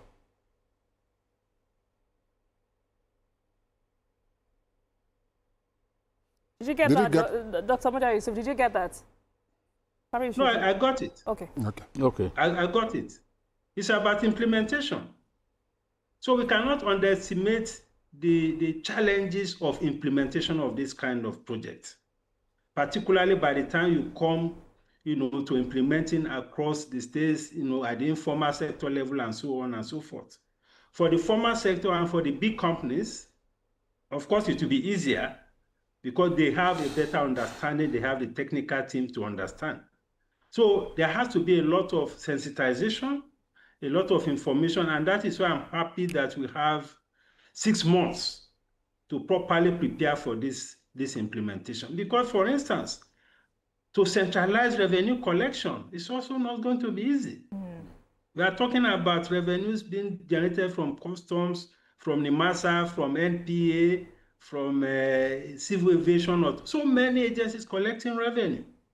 Now we have a very gigantic ambition of centralizing everything, and looking at how they will also get their budget processes. Because when you centralize the revenue, that means the whole amount will go into a central purse. Then you have to begin to give them back to implement their projects.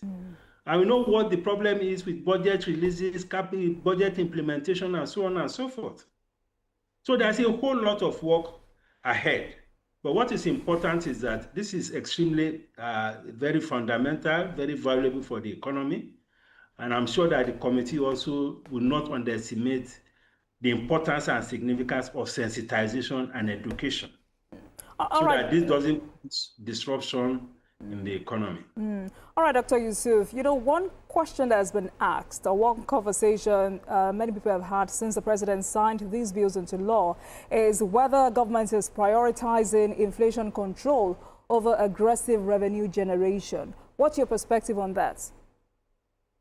No, this is not about aggressive revenue generation. Certainly not. When you talk about, I mean, to use the word aggressive, I don't think is the right word, actually.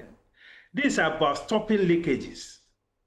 This is about minimizing corruption in the tax administration ecosystem. This is about minimizing tax evasion. This is about bringing more people into the tax net. So this is getting people to at least be individually and corporately responsible as citizens. This is what all of this is about. I just mentioned the welfare effect of the tax reform. A whole lot of those at the bottom of the pyramid are now being exempted, whether as SMEs or as individual workers. So it's not a question of putting more tax burden on people.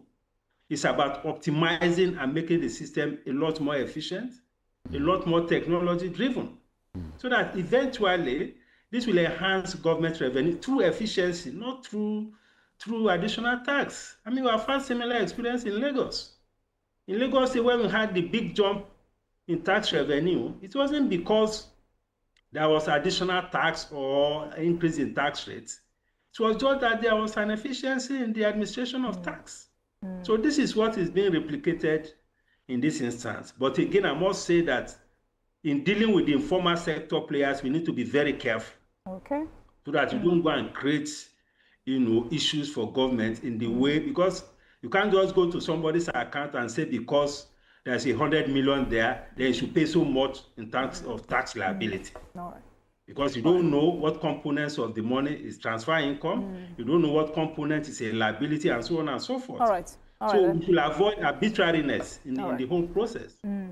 Quite instructive, Dr. Yusuf. Thank you so much. Dr. Muda Yusuf is the Executive Director, Center for the Promotion of Public Enterprise. Thank you so much for... Private enterprise. Private enterprise. I do apologize. Thank you. Thank you so much, sir. Thank you. We appreciate your time with us. Thank you so much. Have a great afternoon. Thank you. Yeah, bye. All right. Thank you, gentlemen. Let's quickly talk about this, Vikio. Do you think this would in any way, improve our ranking when it comes to ease of doing business? Yes, certainly. Certainly it will. It's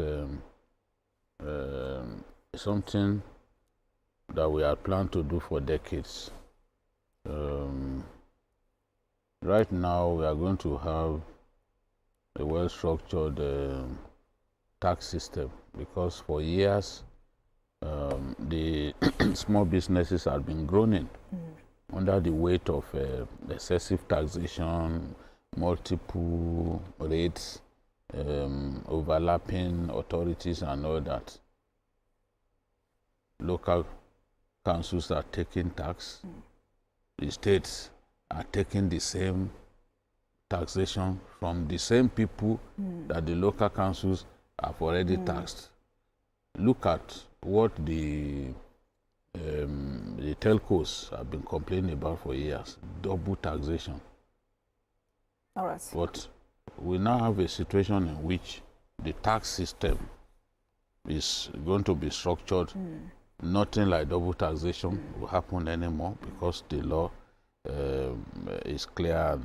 The law effectively addresses that. So, and what excites me so much as they say this man has not achieved anything, this president, if a president comes up with a law that ensures that people earning 250,000 below would not be subject to taxation, I think it deserves to be commended for that. All right. So it's early days, but like doctor said, we must be careful. We still it's still next year that it will go into effect. So hopefully they can put some measures in place before then. Quickly, in 30 seconds.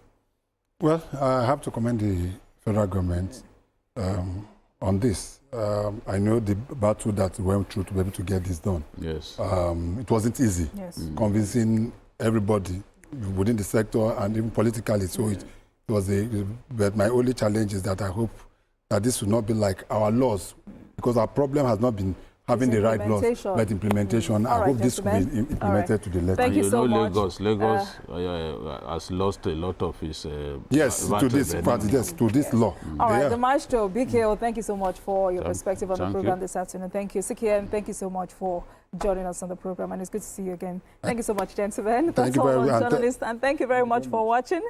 That's all on Journalist Hangout on Sunday. Join us tomorrow for the regular episode of the program at 5 p.m. You can watch the repeat broadcast of this episode tonight at 11:30. We are on YouTube at youtube.com/TVC News Nigeria. I am Olajumoke Olatunji. Bye for now, and God bless Nigeria.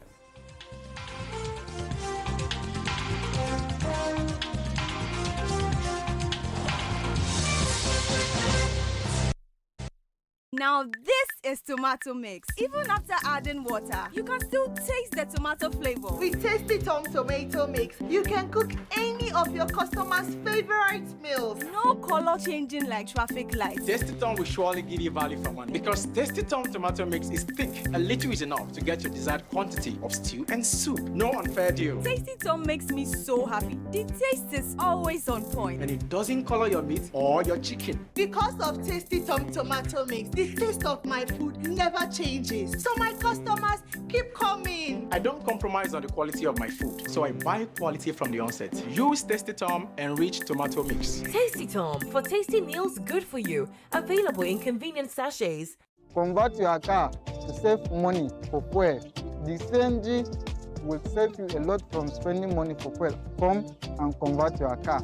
It is 100% safe. Now, so Nigeria is making a lot. It will convert cars to CNG.